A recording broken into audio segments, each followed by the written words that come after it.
Henrik Mkhitaryan may get a game in the famed Carabao Cup, but other than that, seems to be on the outs for Jose Mourinho. What next for Mkhitaryan? I think it's actually called the Carabao Cup, but Yes. who am I to correct you? I think there is a small chance he might actually start again. He's been frozen out completely for the last couple of months. We've been there before, of course, last season. Remember, the start for him was terrible. And then when he came back, played pretty well. And Jose Mourinho said, you see, I just had to handle him and he needed to learn. But it increasingly looks as if he's a little bit lost in the way that United play.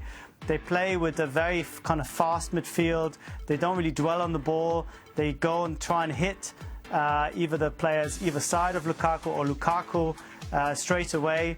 And Mkhitaryan playing deep in that role next to or behind Pogba, he can't really get enough of the ball to play his game. And I think he's been demoralised. His confidence is blown.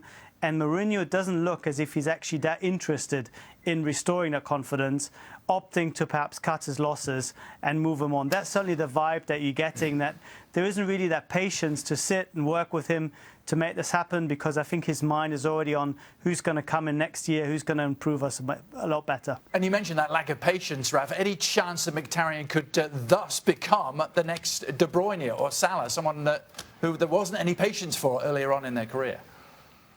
Yeah, I think it's very possible, because we have seen already what Mkhitaryan can do.